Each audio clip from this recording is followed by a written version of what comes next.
क्या मैसेज देते हैं? देखिए, संदेश साफ है। हरियाणा और जम्मू कश्मीर दोनों जगह टीम जो होता है, चुनाव जो होता है वो टीम वर्क से जीता जाता है। यहाँ पर चुनाव कांग्रेस वर्सेस बीजेपी नहीं था, यहाँ पर चुनाव हो गया था बीजेपी वर्सेस हुड्डा, और यहीं पर कांग्रेस हार गई। रणदीप सिंह सुरजेवाला के बेटे की सीट पर हुड्डा प्रचार करने नहीं जाते हैं। शैलजा को उनकी मनपसंद सीट नहीं मिलती है, उनको विधानसभा चुनाव लड़ने से मना कर दिया जाता है। शैलजा के क्षेत्र में हुड्डा प्रचार करने नहीं जाते हैं। हुड्डा से रूठ कर बैठ जाती है कुमारी शैलजा। अशोक तंवर इधर उधर घूमते रहे, आखिरी में मंच पर आ गए। अब अशोक तंवर का क्या होगा? अशोक तंवर वापिस बीजेपी में जाएंगे। और वही चीज हुई जम्मू कश्मीर में। जम्मू कश्मीर में बतौर टीम इंडिया अलायंस लड़ा, वहां पर उमर अब्दुल्ला साथ में थे। एक तरीके इंडिया अलायंस पूरी तरीके से संयुक्त नहीं था। मुझे ऐसा लगता है कि कांग्रेस पार्टी का उभार जो है वो इंडिया गठबंधन के बिना नहीं हो पाएगा। और इंडिया गठबंधन में भी अगर कांग्रेस पार्टी 2nd पोजीशन पे है तो वहां पर ही वो सत्ता पे आ पा रही है। 1st पोजीशन के अंदर जहां भी है वहां उनकी अपनी गुटबाजी उनको डुबो दे रही है। सपोर्टिंग पार्टी के तौर पर ही काम कर पा रही है, कह रहे हैं। बिल्कुल, ये बहुत बड़ा एग्जांपल है ना। आप महाराष्ट्र देख लीजिए, बिहार देख लीजिए, जिन भी राज्यों में वो 2nd पार्टी रही है वहां पर डिसीजन मेकिंग जो है वो दूसरी पार्टी है। तो वो उधर है, मतलब मदद करने के बाद, जैसे आप यूपी में ही देख लीजिए, वहां पर भी ऐसा ही हुआ। वहां पर भी फैसले लेने वाली पार्टी सपा, और यहाँ इनके खाते में 8 सीटें आ गई। वैसे ही यहाँ पर आया है। तो अगर ये खुद डिसीजन लेती है, अब जहाँ पर ये खुद फुल फ्लैश पार्टी है वहाँ इनके हाथ में कुछ नहीं है। सपा ने भी तो हरियाणा और जम्मू कश्मीर में आजमाया है। क्या सपा की क्या सिचुएशन है? मतलब क्या कांग्रेस के साथ सपा रहती तो कुछ फर्क पड़ सकता था? वहाँ उनका कोई वोट बैंक नहीं है, आधार नहीं। कहीं ना कहीं तलाश। यहाँ पर एक छोटी सी चीज मैं जोड़ना चाहूंगा कि फर्क इससे नहीं पड़ता, लेकिन कांग्रेस के साथ इस बार चुनाव में जो जाट वर्सेस नॉन जाट हो गया, जो अब कहा जा रहा है, अगर अखिलेश साथ होते, एक बड़ा ओबीसी नेता अखिलेश को माना जाता है, अखिलेश यादव वहाँ चुनाव प्रचार करने जाते, तो जाहिर तौर पर उसका फर्क पड़ता। चार डिस्ट्रिक्ट में जरूर पड़ता। हाँ, नारनौर, महेंद्रगढ़, रेवाड़ी, इस तरफ जरूर भी पड़ता, क्योंकि वो पूरी अहिरवाल बेल्ट है और वहां पर फुल फ्लैश बीजेपी लेकर आ रही है अभी और सारी सीटें। और इससे पहले जब भी कांग्रेस ने राज्यों में बीते चुनाव जीते, 2018 के इलेक्शन को अगर आप याद करेंगे, मध्य प्रदेश, छत्तीसगढ़ और राजस्थान में जब कांग्रेस की जीत हुई थी, तो वहां सबसे जरूरी चीज क्या थी? राजस्थान में सचिन पायलट और अशोक गहलोत एक टीम की तरह चुनाव लड़ रहे थे। दोनों के बीच मतभेद थे, लेकिन चुनाव के टाइम साथ में आए। भूपेश बघेल, टीएस सिंहदेव छत्तीसगढ़ में दोनों के बीच मतभेद थे, साथ में आए। बाद में जो कुछ भी हुआ वो सब बाद में हुआ। वही चीज मध्य प्रदेश में हुई, सारे नेता एक साथ आए। लेकिन इसी फैक्टर की वजह से कई राज्यों में या तो सरकार फंस गई या तो गिर गई। हाँ, वही। इससे क्यों सबक नहीं ले पा रही है कांग्रेस? मल्टीपल लीडरशिप्स है, और केंद्र में जब कोई भी सरकार, बीजेपी के साथ भी अगर बीजेपी कमजोर होती या कोई भी पार्टी अगर केंद्र में कमजोर होगी तो जाहिर तौर पर ये होगा। यही फैक्टर है, मैंने बीजेपी का बताया था कि अगर केंद्र की आपका केंद्र में आपकी सरकार है तो आपका फैसला नीचे का हर कार्यकर्ता, नेता, एमएलए हर कोई मानेगा। हरियाणा में वही हुआ। हरियाणा में भी वही हुआ। मनोहर लाल खट्टर को हटा के और तुरंत नायब सिंह सैनी को सीएम बना दिया गया। राजस्थान में कांग्रेस यही नहीं कर पाई, गहलोत को नहीं हटा पाई, सचिन पायलट को सीएम नहीं बना पाई। एक साथ सारे विधायक जुट गए। कारण था ना, इनके पास ताकत नहीं थी, ताकत नहीं थी। इसी का खामियाजा इस वक्त आंकड़ों की शक्ल में भी कांग्रेस को शायद भुगतना। और इसका उदाहरण मैं आपको बता देता हूँ। आपको याद होगा जब कांग्रेस की सरकार केंद्र में थी तो उसने उत्तराखंड के मुख्यमंत्री कई बार बदले। विजय बहुगुणा को हटाया। इस बीच एक बड़ा अपडेट सामने आ रहा है कि हरियाणा में अब सरकार बनाने की कवायद बीजेपी की तरफ से तेज हो गई है। धर्मेंद्र प्रधान मिलने के लिए पहुंचे हैं, ये बड़ी जानकारी इस वक्त सामने आ रही है। हरियाणा में बीजेपी सरकार बनाने की ओर अग्रसर नजर आ रही है। मनोहर लाल खट्टर से धर्मेंद्र प्रधान मिलने पहुंचे, क्या बातचीत हो रही हो? बिल्कुल, अब सीएम फेस को लेकर बातचीत अब हो रही होगी। सीएम फेस किसको बनाया जाए सीएम, क्योंकि हालांकि नायब सिंह सैनी को लेकर कंफर्म ही माना जा रहा है और प्रदर्शन में भी एक तरह से नायब सिंह सैनी ने परफॉर्म करके दिखा दिया है। तो रिजल्ट से ये साफ है कि नायब सिंह सैनी, बीजेपी आला कमान भी नायब सिंह सैनी के नाम पर राजी है। लेकिन अनिल विज जिस तरह से दावा ठोक रहे हैं बैक टू बैक, अभी उनका दावा वैसे भी कमजोर इसलिए भी है क्योंकि अभी वो खुद ही अपनी सीट से पीछे चल रहे हैं। अंबाला कैंट से वो पीछे चल रहे हैं और हो सकता है कि वहाँ पे निर्दलीय उम्मीदवार जो है, बीजेपी के दावेदार जो है वो सब उम्र दराज है। बिल्कुल, राविंदरजीत सिंह 70 पार, एज बैरियर है उनके बीच में। अनिल विज शोर जरूर कर रहे हैं लेकिन एज उनके साथ बिल्कुल नहीं है। खट्टर साहब पहले ही मना कर चुके हैं कि मैं केंद्र में आ गया हूँ। अब उनको वहीं से कोई नेता निकालना होगा बीजेपी का ही कोई नेता निकालना होगा। और जैसे हम सरप्राइज नेता मध्य प्रदेश के सीएम के तौर पे देख चुके हैं, राजस्थान के सीएम के क्या तौर नायब पे सिंह देख सैनी चुके के हैं। अलावा नहीं, लेकिन एक बड़ा फैक्टर यहाँ पे क्या ये भी आप लोग समझते हैं कि नायब सिंह सैनी जिन्हें चुनाव से ठीक पहले मुख्यमंत्री बनाया गया, उनके नाम पर ही चुनाव लड़ा गया, उन्हें हटाने का एक्सपेरिमेंट बीजेपी करेगी? क्योंकि इससे पहले जिन भी राज्यों का आप जिक्र कर रहे हैं वहां पे चुनाव किसी और के नाम पे लड़ा गया, लेकिन वो 5 साल तक सरकार चला चुके थे। शिवराज सिंह चौहान का अगर आप एग्जाम्पल देखें तो वो 5 साल पिछले कई सालों से सरकार चला रहे थे, बाद में जो चुनावी नतीजा है उसके बाद सीएम फेस बदला। लेकिन जिसके नाम पर आप चुनाव लड़ रहे हैं उसे हटाने का बड़ा रिस्क ले पाएंगे? लेकिन वो आपको अब अगर ये आंकड़े, अब देखिए सरकार तो बन रही है ना, चाहे आपने बदला, फेस बदला, लेकिन फिर भी सरकार बीजेपी की बन रही है, तो बीजेपी के फेवर में मैंडेट है, तो बीजेपी को इस फैसले को लेने में कोई भी कहीं से भी कोई दिक्कत नहीं आएगी। क्या लगता है आपको? हालांकि हरियाणा में मतलब इतना बड़ा चेहरा तो अभी कोई दिख नहीं रहा। हालांकि चेहरे को लेकर बीजेपी कभी बहुत ज्यादा तवज्जो देती भी नहीं है, क्योंकि इससे पहले नायब सिंह सैनी कोई बहुत बड़ा चेहरा नहीं थे सीएम बनने से पहले। और देखिए शुभम, सबसे बड़ा चेहरा एक ही है अभी भी बीजेपी में तो एक मात्र चेहरा है, नरेंद्र मोदी के अलावा कोई नहीं है। और नायब सिंह सैनी महज 6 महीने के अंदर उन्हें इतना तवज्जो मुझे नहीं लगता है बीजेपी देना चाहेगी अभी भी। लेकिन ये अपने आप में एक बड़े मामला है, क्योंकि आप देखेंगे थोड़े दिन पहले जब कांग्रेस की पंजाब में सरकार थी तो चन्नी मुख्यमंत्री बनाए थे इलेक्शन से पहले, लेकिन जब जो है रिजल्ट आए चुनाव के तो उसमें चन्नी खुद भी आ रहे, दोनों सीटों से आ माना रहे। ये जा रहा था कि चन्नी को एक बड़ा बदलाव कर सकते हैं, कांग्रेस को आगे सत्ता को वो कंटिन्यू कर सकते हैं, लेकिन ऐसा वहां पे कुछ हुआ नहीं।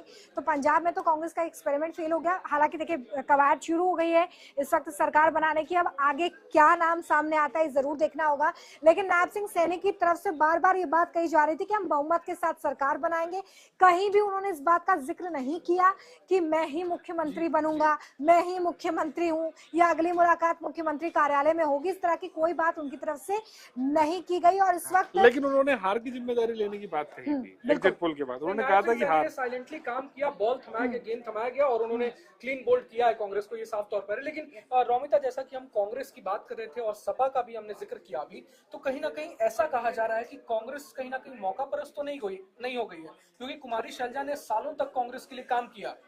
दलित समाज से आती हैं, लेकिन जिस तरह से उनका दलित समाज का अपमान हुआ, दलित समाज से आने वाली कुमारी शैलजा का अपमान हुआ, स्टेज पर राहुल गांधी ने बुलाकर कहीं ना कहीं दलितों को साधने ये सवाल तो शुभम राजस्थान के लिए भी उठता है ना। सचिन पायलट की कैंपेनिंग अगर आप देखें राजस्थान चुनाव में, तो उस वक्त कैंपेनिंग में सबसे युवा नेता के तौर पर सचिन पायलट नजर आए। बाद में आप अशोक गहलोत को जो है मुख्यमंत्री बना देते। मैं खत्म कर लूं बस। प्लस यूपी लोकसभा इलेक्शंस में भी आप देख लें, आज इंडिया अलायंस इतनी मजबूत है, कांग्रेस इतनी मजबूत है, उसमें समाजवादी पार्टी की उन 37 सीटों का अहम रोल होता है। शुभम, आप भी इत्तेफाक रखते होंगे। लेकिन अखिलेश यादव को यूपी में कांग्रेस को जिताने के बदले कांग्रेस ने, राहुल गांधी ने उन्हें जम्मू कश्मीर में क्या दिया, हरियाणा में क्या दिया, अलायंस का हिस्सा नहीं बनाया।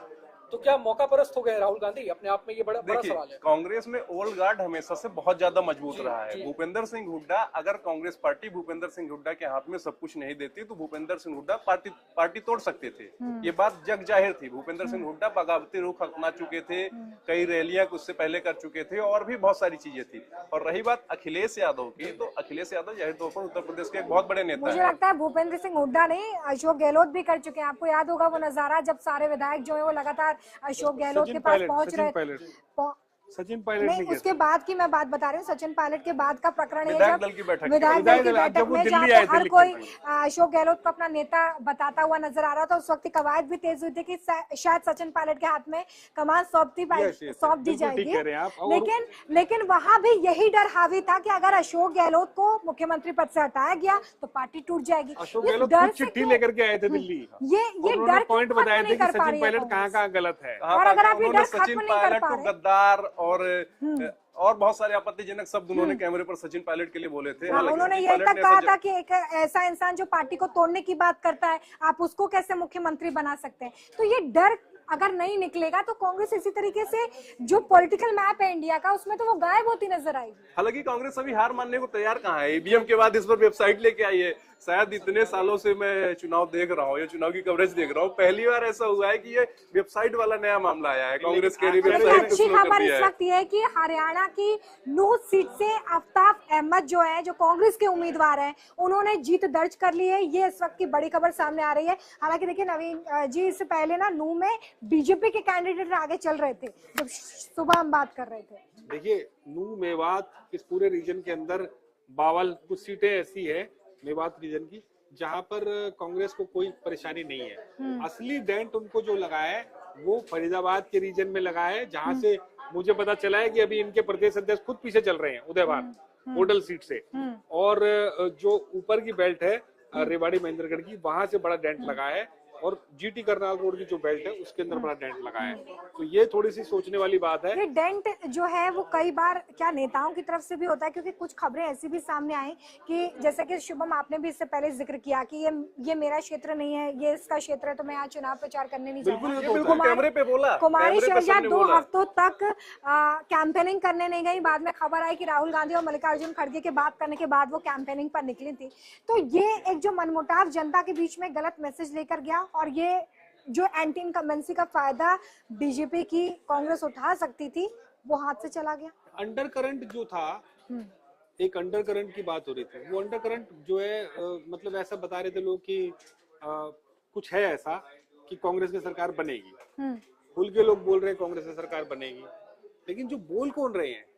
बोलने वाले भी तो कांग्रेस के समर्थक या सपोर्टर ही थे। नहीं, मुझे लगता है कि जिन भी 3 मुद्दों पे बात हो रही थी, वो 3 मुद्दे जो है उस पर जाट समाज बहुत मुखर होकर के सामने आया। अग्निवीर, किसान और पहलवान, इन तीनों मुद्दों पर जाट समाज के लोग बहुत तीखी प्रतिक्रिया उनकी सामने आई, और उसी को शायद लोगों ने मैंडेट मान लिया। मीडिया के लोगों ने भी शायद उसी को मैंडेट माना, लेकिन समाज के अन्य तबकों तक वो नहीं पहुंच पाए।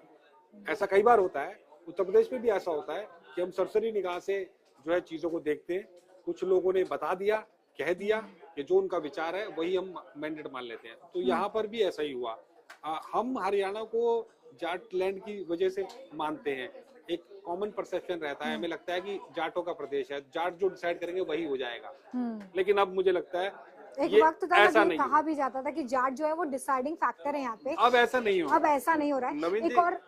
नवीन जी मेरा एक सवाल था, संघ का कितना रोल देखते हैं आप हरियाणा चुनाव में? संघ बीते कुछ दिनों से चल रहा था कि संघ और बीजेपी में खटपट हो रही है प्रदेश अध्यक्ष को लेकर और भी बहुत सारी चीजों को लेकर, लेकिन इस चुनाव के बाद क्या लगता है इस चुनावी नतीजे में संघ का कितना रोल रहा? और इस जीत में जो ऐसा माना जा रहा था कि बीजेपी इस बाजी को हार सकती है, यहाँ तक कि लास्ट के दिनों में कैंपेनिंग के टाइम पर किसी भी बड़े नेता ने लास्ट के 1-2 दिन कैंपेन नहीं किया। हालांकि 200-250 रैलियां बीजेपी की हुई, सारे बड़े नेताओं ने प्रचार किया, लेकिन आखिरी में जिस तरीके से ये प्रोजेक्ट किया गया कि बीजेपी हार मान चुकी है, बीजेपी घर बैठ गई है, ऐसे में पर्दे के पीछे से संघ का क्या रोल है और ग्राउंड पर कितना काम संघ ने किया जो इसका फायदा बीजेपी को आज हरियाणा में मिलता दिख रहा है? संघ हमेशा अपना काम वैसे के वैसा ही करता है जैसा काम चुनाव जीतने या हारने के लिए कभी संघ काम नहीं करता।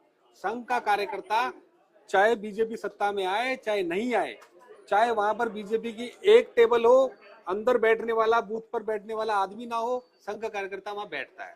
तो संघ का फैक्टर कहीं से भी इसमें मैराथन पोजीशन में नहीं आता। जितनी ताकत से संघ जो है बीजेपी के लिए जम्मू कश्मीर में काम कर रहा है, बीजेपी और उत्तर प्रदेश में काम कर रहा है, उतनी ताकत से हर चुनाव में संघ का कार्यकर्ता काम करता है। मेरे खुद के मोहल्ले में दिल्ली में आप देखेंगे बीजेपी के लिए कुछ नहीं है, और पिछले कई सालों से कुछ नहीं है विधानसभा में भी। लेकिन ऐसे ऐसे कार्यकर्ता हैं संघ के जो अकेले ही, फाइल हमेशा उनके पास जाती है, पोलिंग एजेंट हमेशा वही बनते हैं, और टेबल पे बैठने वाले भी वही होते हैं। और जब तक चुनाव खत्म नहीं हो जाता, बीजेपी की टेबल पर संघ का आदमी दिखाई देगा शाम के 7 बजे तक, लास्ट काउंटिंग तक। चाहे बीजेपी का कार्यकर्ता गमछा पहन के इधर उधर घूम रहा होगा, लेकिन संघ की पूरी ड्यूटी होती है, जो शाखा लगाता है वो उस पर तैयारी। इससे पहले तो संघ अपनी तैयारी जैसे करता है वैसे ही करता है, कोई खास नहीं है। 24 के जो 100% इलेक्शन देता है के रिजल्ट आए थे उसमें ये कहा जा रहा था कि संघ की बात नहीं मानी गई, टिकट बंटवारे में संघ की बात नहीं मानी गई, इसलिए नुकसान हुआ। आप, मेरा सवाल ये कि क्या इस बार इस फैक्टर को कंसिडर किया गया होगा कि संघ जो कह रहा है उसे माना जाए, या जो टिकट बंटवारा देखा गया उसमें संघ की बात को कंसिडर किया होगा, और ये आंकड़ों की शक्ल में दिख रहा है?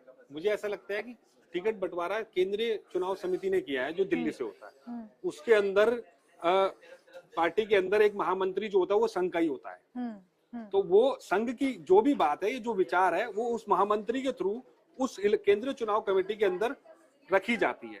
उसके बाद प्रदेश के अध्यक्ष वहां के वहां के वर्तमान मुख्यमंत्री यदि हैं तो एक बड़ा या अपडेट मैं नेता दे विपक्ष। देती हूँ। बीजेपी प्रदेश अध्यक्ष जम्मू कश्मीर के रविंद्र रैना अपनी सीट से हार चुके हैं। ये बड़ी जानकारी इस वक्त सामने आ रही है। देखिए काफी ताल ठोकी जा रही थी उनकी तरफ से, लेकिन जम्मू कश्मीर के जो प्रदेश अध्यक्ष है रविंद्र रैना, वो अपनी सीट से हार गए। एक बड़ा मैसेज। नौशेरा सीट से रविंद्र रैना हार गए और ये मैसेज जो है वो बीजेपी के लिए एक सबक जैसा है, क्योंकि बीजेपी को नौशेरा से क्या पूरे जम्मू रीजन से 43 में से कम 35 से 40 सीटों की उम्मीद थी। और इससे पहले तो One-sided, रविंद्र क्योंकि रैना उन्हें लग जो रहा है था सीएम के फेस के तौर पर भी प्रोजेक्ट किए जा रहे हैं। बिल्कुल, उन्हें ऐसा लग रहा था कि 370 हटाने के बाद जम्मू के जो हिंदू हैं वो इतने ज्यादा गदगद हैं कि वन साइड विक्ट्री उस तरफ से उस रीजन से उनको दे देंगे, लेकिन प्रदेश अध्यक्ष खुद हार गए। यानी कि जम्मू के जो हिंदू हैं वो भी ये चाहते हैं कि जम्मू कश्मीर का ही व्यक्ति, कोई कश्मीरी ही, हालांकि रहना भी कश्मीरी है, लेकिन वो व्यक्ति जो जिसने यहाँ की जो सिचुएशन को समझता हो और उसी को ये सीट जो है एक तरीके से जो पैराशूट उम्मीदवार होता है उस पर भरोसा नहीं करती आमतौर पे कई राज्यों की जनता। शुभम, इसमें ये भी इस बात सामने आ रही थी इससे पहले जब हम डिस्कशन कर रहे थे कि रविंद्र रैना बीते 10 सालों से लगातार वहां पर संगठन को मजबूत करने का काम भी कर रहे थे, लगातार वहां मेहनत कर रहे थे, लेकिन बावजूद इसके अपनी सीट नहीं बचा पाए। देखिए रविंद्र रैना के साथ सबसे बड़ी दिक्कत तो यही हो गई ना कि पहले लिस्ट में शायद उनका नाम ही नहीं आया था। लिस्ट बाद में बदली गई। स्टार्टिंग में जब हुआ कार्यकर्ता नारे लगा रहे थे रविंद्र रैना के लिए, रविंद्र रैना कार्यालय के अंदर घुस गए, कार्यालय में उन्होंने अपना गेट बंद कर लिया, ये सारी चीजें, ये सारी खबरें सामने आई थी। उसके बाद रविंद्र रैना का बयान आया, बाद में जो लिस्ट थी वो अपडेट की गई, रविंद्र रैना का नाम आया, रविंद्र रैना ने चुनाव लड़ा और आखिरकार वो हार गए। तो मैसेजिंग का बहुत बड़ा खेल होता है। मुझे लगता है कि रविंद्र रैना को लेकर जो स्टार्टिंग में मैसेजिंग दी जानी चाहिए थी, जिस तरीके से प्रोजेक्ट किया जाना चाहिए था, वो नहीं किया गया। और दूसरी बात मैं रोकूंगा थोड़ा सा, मुझे ऐसा लगता है कि जम्मू कश्मीर की जनता ने मैंडेट जो है वो लोकल पार्टी के लिए दिया है, नेशनल पार्टी के लिए नहीं। बिल्कुल। क्या आप मेरी इस बात से सहमत हैं? बिल्कुल 100% सहमत है इस बात से, क्योंकि वो जो वहाँ के जो मुद्दे हैं उनको ये लग रहा था कि हम जिसको भी वोट करेंगे वो वन साइड विक्ट्री होगी, चाहे वो पीडीपी को दे चाहे नेशनल कॉन्फ्रेंस को दे। देखिए कांग्रेस के लिए भी वहाँ कुछ नहीं था, बीजेपी का तो अपना नीचे की तरफ काफी ज्यादा सीटें वो ले आई है और अपना परफॉर्मेंस अच्छा किया है, लेकिन वो केंद्र की तरफ नहीं देखना चाहते। बिल्कुल, और इसका असर भी इस वक्त आपको टेली में नजर भी आ रहा है। इस बीच देखिए हरियाणा के रुझानों पर कुमारी शैलजा की तरफ से एक बड़ा बयान सामने आ रहा है। वो ये कह रही है कि नतीजे आने में अभी समय लगेगा, बीजेपी संयम बना के रखे। आप दोनों को ऐसा लग रहा है कि अभी टेली बदलने वाली है?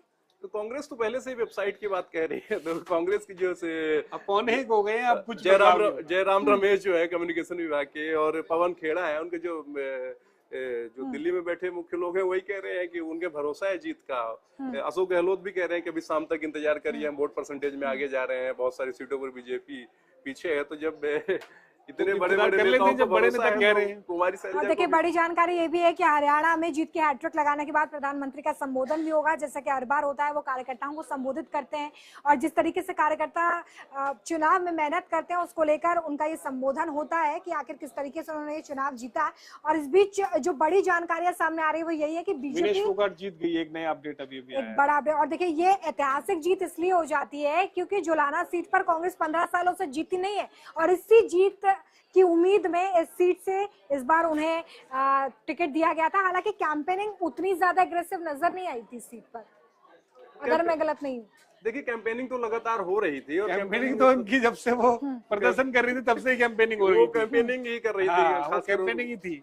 और ब्रजभूषण शरण सिंह जरूर आज बहुत ज्यादा निराश होंगे इससे। नहीं, लेकिन कांग्रेस के हारने पर भी जो है कुछ लोग खुश हुए ब्रजभूषण खेमे के, क्योंकि उन्हें ऐसा लग रहा था कि विनेश फोगाट को एक बड़ी पावर मिलेगी, हरियाणा में सरकार बनेगी तो इनकी 6000 से ज्यादा वोटों से उन्होंने जीत दर्ज की है जुलाना सीट पर। और अब उनकी ये राजनीतिक पारी कैसी होती है जरूर देखना होगा। हालांकि देखिए जो उम्मीद शायद विनेश फोगाट को हो कि अगर कांग्रेस सत्ता में आती तो शायद उन्हें एक अच्छा पोर्टफोलियो भी मिलता है, अच्छी पोजीशन मिलती, वो अभी फिलहाल तो आंकड़ों में नजर नहीं आ रही है। हालांकि उन्होंने अपनी सीट यहाँ पर जीत ली है, तो इस वक्त जो लगातार सीट्स हैं उसको लेकर भी स्थिति साफ होती हुई नजर आ रही है। लेकिन यहाँ पर जो मेरे दो सहयोगी उनका यही कहना है कि टैली में आप कोई बहुत बड़ा बदलाव अगर देखना चाहते हैं, जिसका इशारा कुमारी शैलजा भी कर रही हैं, वो फिलहाल देखने के लिए मिलेगा नहीं। तो हम ये मान के चलें कि इसमें अब 1-2 सीटों का ही अंतर आने वाला है जो टैली अभी दिख रही। मैं बताता हूँ आपको, हर व्यक्ति, हर राजनीतिक पार्टी अपने हिसाब से बताती है कि बीजेपी किन सीटों पर आगे है, उनमें 600, 300, 500 ये सीटें हैं। तो कांग्रेस किन सीटों पर आगे है वो भी देख लीजिए। उन सीटों में भी कई सीटें ऐसी हैं जो 600, 500, 300, 1100 वाली है। ठीक है। इधर भी जा सकता है, उधर भी जा सकता है। कांग्रेस की सीटें जितनी दिख रही है ये घट भी सकती है, और बीजेपी की जितनी दिख रही है ये बढ़ भी सकती है और कम भी हो सकती है। तो अभी मार्जिन ये का कुछ नहीं रुझान कह है। सकते। इस बीच एक खबर और है कि जयराम रमेश चुनाव आयोग पहुंच गए हैं और चुनाव आयोग से कह रहे हैं कि वेबसाइट पर सच्चे और सटीक आंकड़े दीजिए। तो देखिए इस बार ईवीएम नहीं, इस बार इलेक्शन कमीशन की वेबसाइट जो है वो कांग्रेस के निशाने पर आ गई है। हरियाणा में जो रुझान सामने आ रहा है, हालांकि देखिए जम्मू कश्मीर के जो चुनावी नतीजे हैं उससे यहाँ पर कांग्रेस को कोई दिक्कत नहीं है, क्योंकि वहां पर जो मैंडेट सामने आया है वो उसे स्वीकार कर चुके हैं। लेकिन क्योंकि हरियाणा से उम्मीदें ज्यादा थी कांग्रेस को, वहां पे 1 दशक से ज्यादा समय हो गया है कांग्रेस को सत्ता से दूर हुए, और वहां पे इस वक्त इलेक्शन कमीशन को लेकर वो कटघरे में खड़े कर रहे हैं और पहुंच गए हैं, शिकायत दर्ज की होगी। यहाँ देखिए सबसे जरूरी बात यह है ना कि हरियाणा के लोगों ने बता दिया कि उन्हें जलेबी जो है वो दुकान की ही खानी है, उन्हें फैक्ट्री की जलेबी पसंद नहीं है। नवीन जी, एक मेरा बड़ा सवाल ये है कि अब दीपेंद्र हुड्डा का क्या होगा? देखिए, दीपेंद्र हुड्डा के लिए एक बड़ा मौका था और उनके पिताजी उन्हें अपनी बेटन दे के जाते, राजनीतिक विरासत दे करके जाते। अब दीपेंद्र हुड्डा के लिए बिल्कुल वो जमीन तैयार करने वाली स्थिति हो गई है जो सचिन पायलट ने खुद तैयार की थी राजस्थान के अंदर। दीपेंद्र हुड्डा को अब अपना कद बढ़ाना होगा, जाट नेता ना बन करके उन्हें पूरे 36 बिरादरी का नेता बनना पड़ेगा। हर समाज की बात उठानी होगी।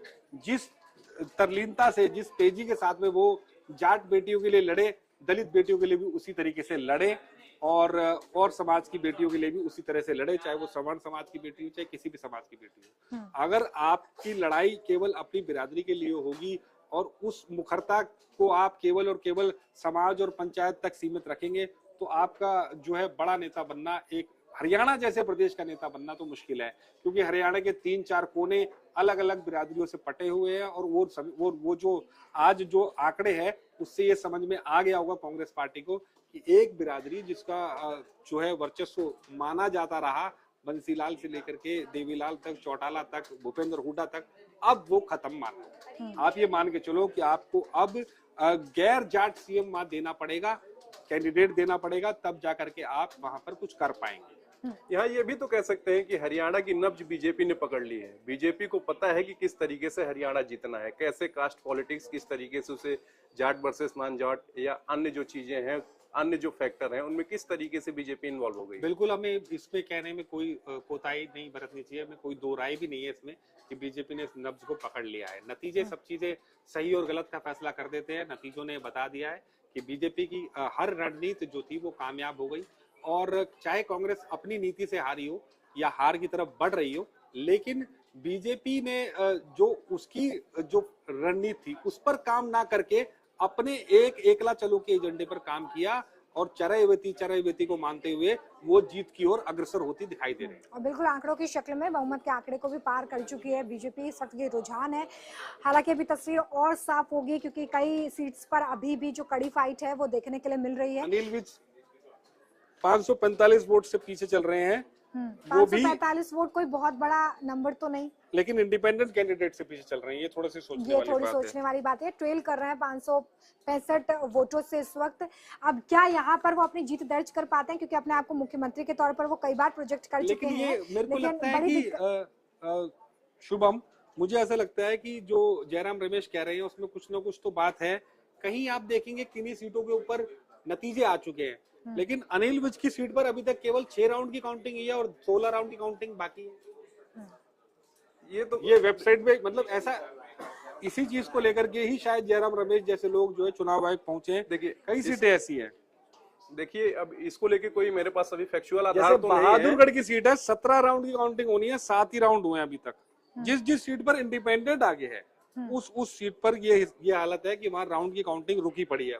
देखिए हिसार सीट 6 राउंड की काउंटिंग हुई है अभी तक, 4 घंटे की काउंटिंग हो चुकी है, 4.5 घंटे की, केवल 6 राउंड हुई है। सावित्री जिंदल 12 राउंड की काउंटिंग होनी है टोटल। फंसा बड़ा मामला। तो इंडिपेंडेंट जो सीट है वहां पर ही काउंटिंग जो है वो स्लो दिखाई दे रही है। राउंड देखिए वहां बड़ा पर कम अपडेट हुए इस बीच ये है कि बीजेपी मुख्यालय पे बड़े जश्न की तैयारी बीजेपी की तरफ से की जा रही है, क्योंकि ये जीत की हैट्रिक है। हरियाणा में जिस तरह के चुनावी नतीजे इस वक्त टेली में आपको नजर आ रहे हैं, वो जाहिर तौर पर बीजेपी को उत्साह से भरते हैं। और ऐसे में प्रधानमंत्री के स्वागत की तैयारियां भी बीजेपी मुख्यालय पर शुरू हो चुकी हैं। दूसरी तरफ मनोहर लाल खट्टर और धर्मेंद्र प्रधान की मुलाकात भी हो गई है, और अब यहाँ पर विचार यही किया जा रहा होगा कि मुख्यमंत्री का फेस कौन होगा। इसके अलावा भी अब किस तरीके से सरकार को आगे चलाना है, तमाम फैक्टर्स हैं जिस पर इस वक्त चर्चा हो रही होगी। लेकिन फिलहाल देखिए हरियाणा से एक बहुत अच्छी खबर बीजेपी के लिए है, क्योंकि तीसरी बार वो यहाँ पर सरकार बनाने जा रहे हैं। जम्मू कश्मीर में भी प्रदर्शन बीजेपी का अच्छा रहा है। पिछली बार 25 सीटें, इस बार 28 सीटें, और वहां पर एक बड़ा मैंडेट जो है वो नेशनल कॉन्फ्रेंस के पास आ चुका है। इस वक्त ये बड़ी जानकारी सामने आ रही है, और देखिए जैसे जैसे समय आगे बढ़ रहा है वैसे वैसे कई सीटों पर स्थिति भी आपको साफ होती हुई नजर आएगी। कई सीटों पर अभी भी जो जीत का मार्जिन है वो कई वोटों से आगे चल रहा है। 27,000 24,000 ऐसे लीड हुए कैंडिडेट जो है वो नजर आ रहा है। और देखिए बड़ी जानकारी है कि लाडवा सीट पर अभी भी जो चुनावी नतीजे हैं पूरी तरीके से घोषित नहीं हुए हैं, लेकिन नायब सिंह सैनी यहाँ पर 10,000 वोटों से आगे चल रहे हैं। तो इस बीच देखिए जश्न की तैयारी शुरू हो गई है। बीजेपी जो सुबह तक बहुत ही निराश थी, 9 बजे के आंकड़े तो बेहद निराशाजनक रहे होंगे। हालांकि अनिल विज अभी भी मान नहीं रहे। अनिल विज को अभी भी पूरा भरोसा, और अनिल विज कह रहे हैं हर फिक्र को धुएं में उड़ाता चला गया। मैं ही मुख्यमंत्री बनूंगा, मैं ही मुख्यमंत्री बनूंगा। वो बिल्कुल आश्वस्त कैमरे पे सामने आए हैं, और उन्होंने अनिल विज ने लाइन गुनगुनाई है कि मैं जिंदगी के साथ निभाता चला गया। देवानंद के जमाने के नेता है, तो जो है वो उस मिजाज के नेता हैं, देवानंद के जमाने के नेता हैं। तो मतलब अनिल विज को अभी भी उम्मीद है कि विधानसभा जाएंगे, और उसके बाद उन्होंने जैसा दावा किया था कि अगली मुलाकात सीएम हाउस में चंडीगढ़ में होगी। हो सकता है अनिल विज के दावे जो हैं वो अनिल विज की तरह ही हैं। अनिल विज के बयान जब से वो सक्रिय राजनीति में है, मतलब जब से 2014 से तो वो हरियाणा सरकार में मंत्री है, तो उनके बयान ऐसे ही आते हैं। हालांकि मैंने जो अब तक देखा है मोदी युग के बाद कि बीजेपी में जो भी शक्ति प्रदर्शन करता है या ये दिखाने की कोशिश करता है कि मैं ही बनूंगा या मुझे ही बनाया जाएगा, उसका सबसे पहले पत्ता कटता है। हालांकि जैसे कि इनका टिकट नहीं कटा, इनका टिकट नहीं कटा। मध्य प्रदेश चुनाव के टाइम पे भी आपने देखा होगा कि जब नतीजे आ गए, बीजेपी की सरकार बनने वाली थी, शिवराज सिंह चौहान एक बार भी नहीं कह रहे थे कि मैं ही मुख्यमंत्री बनूंगा, लेकिन एक तरीके से वो प्रदर्शन कर रहे थे कि जनता मेरे साथ है। कभी कहीं पहुंच जाते थे, कभी लाडली बहनों के पास पहुंच जा रहे थे, कभी किसी आम जनता के स्वागत समारोह, और एक तरीके से दिखाना चाह रहे थे कि पूरी जनता मेरे साथ है। ठीक है, फिर भी मुझे यहाँ पर ऐसा लगता है शुभम कि शिवराज सिंह चौहान जिस कद के नेता हैं और अनिल विज जिस कद के नेता हैं, उसमें जमीन आसमान का फर्क है। हाँ, बिल्कुल। और वहां पर जिस तरीके की प्रोजेक्टिंग शिवराज सिंह चौहान ने की थी, हालांकि उन्हें उस तरीके के नतीजे मिले नहीं, लेकिन हाँ ये बिल्कुल साफ बात है कि जहाँ पर ज्यादा शक्ति प्रदर्शन होता है वहां पर इस तरह से टिकट कटना जो है वो लाजमी। और वैसे भी बीजेपी इस तरह के सरप्राइजेस में काफी माहिर मानी जाती है। अब बीजेपी ने चुनावी नतीजों के जरिए तो सरप्राइज दे दिया है, जिस तरीके से चुप बैठे थे और फिर अब बड़ा मैंडेट मिला है, लेकिन क्या सीएम फेस को लेकर भी कोई बड़ा सरप्राइज बीजेपी के पिटारे में है, जरूर देखना होगा। फिलहाल मनोहर लाल खट्टर और धर्मेंद्र प्रधान के बीच में मुलाकात हो गई है। दूसरी तरफ बीजेपी मुख्यालय पे इस वक्त जश्न की तैयारी हो रही है, और बात ये भी आ रही है सामने कि मेगा जश्न मनाया जाए। जी बिल्कुल, ये हारती हुई बाजी को बीजेपी ने जीता है, मेगा जश्न तो होगा ही। बीजेपी को भी भरोसा नहीं था कि ये जीत इस प्रकार की होगी, क्योंकि जिस ताकत के साथ में बीजेपी ने पूरा कैंपेन चलाया था, चलाती है और राज्य में, उस ताकत को यहाँ पर दिखाया नहीं था कहीं पर भी। नरेंद्र मोदी की केवल 3 रैलियां हुई है, योगी आदित्यनाथ की रैली वही रैलियां थी जो रैली वो हर जगह करते हैं। तो मुझे ऐसा लगता है कि बीजेपी के लिए ये एक सरप्राइजिंग विक्ट्री है, और उसको वो पूरी जो है जोर शोर के साथ सेलिब्रेट करेगी। एक और सवाल जो हालांकि बीजेपी ने मेहनत में कोई कमी नहीं छोड़ी जिस तरीके से। हालांकि प्रधानमंत्री की रैलियां थोड़ी कम हुई, लास्ट के दिनों में ये भी हुआ कि बीजेपी के बड़े नेता आखिरी के 1-2 दिन प्रचार के लिए नहीं गए, लेकिन कम से कम 250 से ज्यादा वीआईपी रैलियां कराई बीजेपी ने। राजनाथ सिंह, नितिन गडकरी, योगी आदित्यनाथ, कई राज्यों के मुख्यमंत्री, हर नेता की रैली हुई, और कांग्रेस पार्टी यहीं पर पिछड़ गई। हिमंता बिस्वा शर्मा तक वहां पर थे। हर कोई नेता बीजेपी का प्रचार करने के लिए पहुंच रहा था, जो कि बीजेपी की हमेशा स्ट्रेटजी होती है, लेकिन कांग्रेस यहीं पिछड़ गई। सचिन पायलट दिखाई दिए थे बस, कांग्रेस को सचिन पायलट दिखाई दिए, और दूसरी तरफ सिर्फ एक ही आदमी दिख रहा था, भूपेंद्र हुड्डा और दीपेंद्र हुड्डा। दीपेंद्र हुड्डा हर जगह रैली में जाते थे, कुछ खा रहे थे। यानी भूपेंद्र और दीपेंद्र ने कांग्रेस को डुबो दिया, आपको ऐसा लगता है? बिल्कुल डुबो दिया। दीपेंद्र और भूपेंद्र की जोड़ी ने मतलब पिता पुत्र की जोड़ी ने कांग्रेस को पूरी तरीके से डुबो दिया। क्योंकि अगर आपके पास सारी लेकिन कुछ लोग ऐसा कह रहे थे कि कांग्रेस को उठाने वाले भी वही है, इस वक्त कांग्रेस को वहां पर उठाने वाले भी वही। विपक्ष की भूमिका अच्छे से निभाई। देखिए इतने सालों से कांग्रेस को कितना उठाया है इसका अंदाजा आप इसी से लगा सकते हैं कि कांग्रेस पार्टी की ब्लॉक कमेटी तक नहीं है, कांग्रेस पार्टी का सालों से कोई जिला अध्यक्ष तक नहीं है, कांग्रेस का बिल्कुल संगठन नहीं है। कुमारी शैलजा अध्यक्ष थी, तभी कहा जाता था कि भूपेंद्र हुड्डा संगठन बनने नहीं दे रहे हैं। उसके बाद उदय भान अध्यक्ष बने, हालांकि वो हुड्डा खेमे के हैं, लेकिन उसके बाद भी कोई संगठन नहीं बन पाया, क्योंकि ऐसा माना जा रहा था कि रणदीप सुरजेवाला और शैलजा के कैंप की तरफ से विरोध हो सकता है।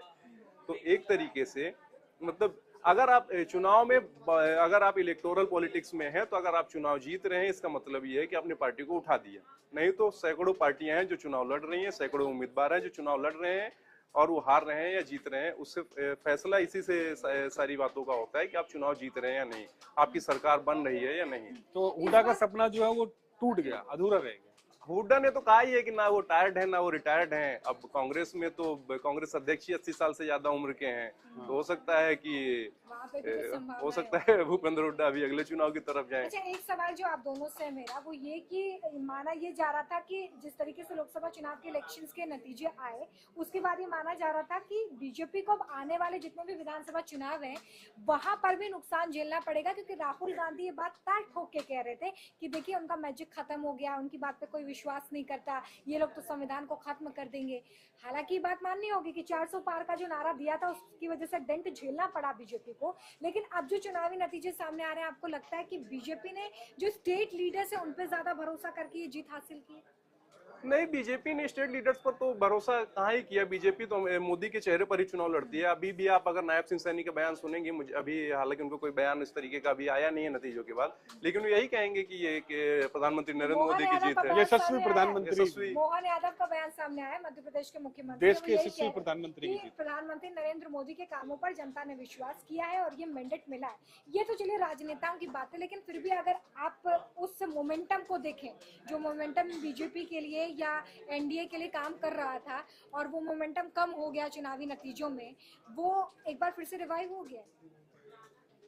देखिए कई सारे फैक्टर होते हैं, हर एक राज्य की, हर एक जगह की अलग अलग नीति होती है, अलग अलग रणनीति होती है, जनता का अलग अलग लेकिन ये बड़े सोचने वाली बात है कि 10 साल से जो पार्टी सत्ता में है उसके खिलाफ माहौल भी है, उसको जो है और विपक्ष की रणनीति ने, विपक्ष की गुटबाजी ने जिता दिया। अब आप ये समझ लीजिए कि बीजेपी इस लेवल तक फेल हो चुकी थी हरियाणा में कि कांग्रेस ने अखबारों में विज्ञापन दिया जिसमें बीजेपी के राज में जो भी क्राइम हो रहा है या जिस तरीके से रोजगार के आंकड़े घटे हैं, जो भी चीजें जो कांग्रेस का दावा था, वो विज्ञापन वो फ्रंट पेज पर अखबार पे छपा रहे थे विज्ञापन।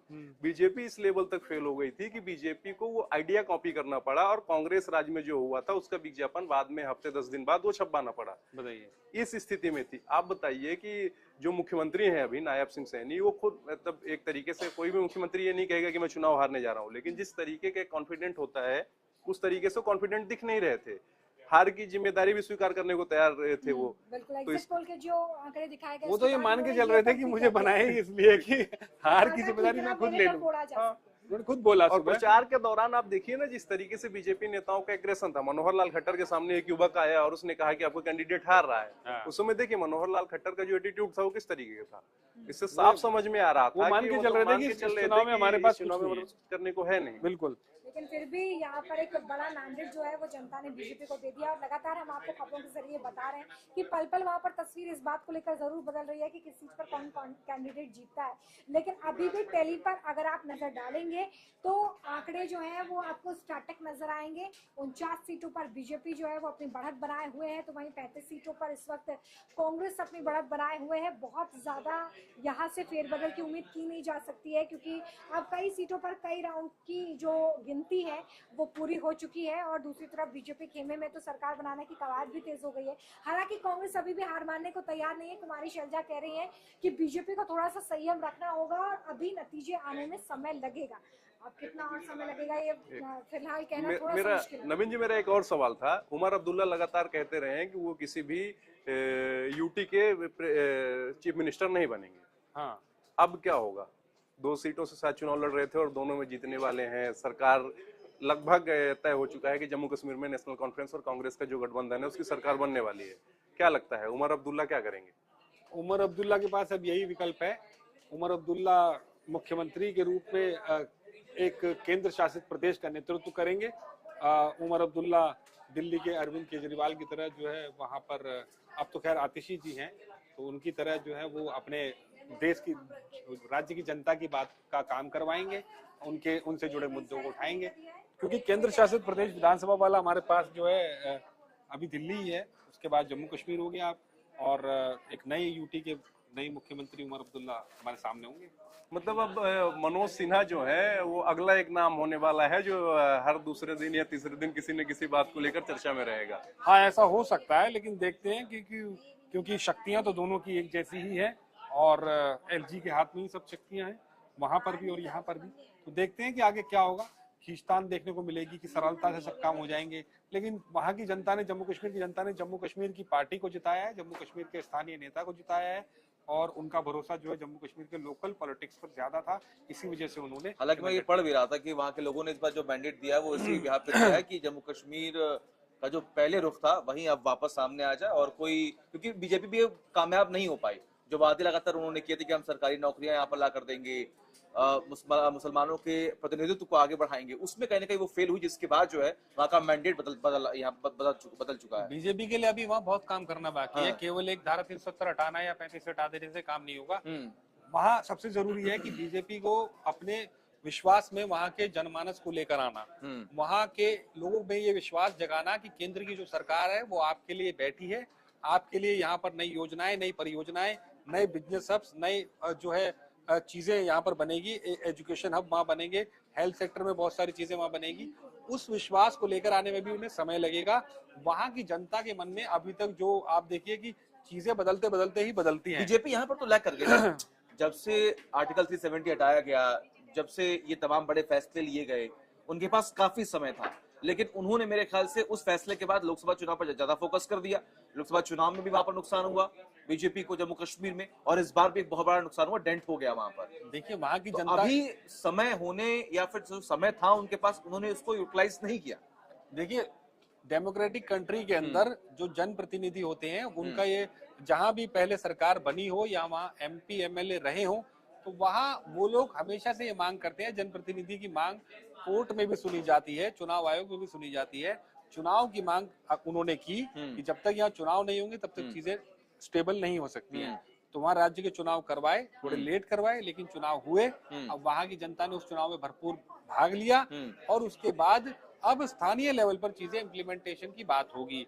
अब केंद्र और राज्य या यूटी मिलकर के वहां पर चीजें बनाएगी, करेंगी, क्योंकि अब तो यूटी है वो, तो जो केंद्र की योजनाएं होंगी वह वहां सही तरीके से लागू हो, उन्हें उसका फायदा मिले, और उसका पॉलिटिकल यूज, यदि वहां पर बीजेपी के वोटर्स ज्यादा हैं और एनसी के वोटर्स ज्यादा हैं, तो सरकार जो है जनता के जनमानस में वही घर करता है जो जनता के लिए काम करता है। अगर बीजेपी की योजनाओं का वहां लाभ उन्हें मिलेगा, तो कल जो आज जम्मू तक सीमित है बीजेपी, वो घाटी में भी आएगी। और यदि एनसी ने कुछ काम अगर जम्मू में किया होता, पहले किया है, तभी आज ये नतीजे हैं कि जम्मू रीजन में भी एनसी जीत रही है। और सबसे बड़ी बात यहाँ पर यह है कि उमर अब्दुल्ला जो कि अपनी सीट हार गए थे, और इस तरीके से उन्होंने यहाँ पर कैंपेन भी किया, हमने देखा। देखिए मैं बताता हूँ, हर चुनाव अलग तरीके का हाँ, होता बिल्कुल, है। बिल्कुल। लोकसभा के चुनाव के अंदर 10 से 12 विधानसभा क्षेत्र होते हैं, जिसके अंदर समीकरण अलग अलग होते हैं। उमर अब्दुल्ला की हार से उमर अब्दुल्ला का राजनीतिक करियर खत्म नहीं होता। लोकसभा के अंदर, विधानसभा के चुनाव के अंदर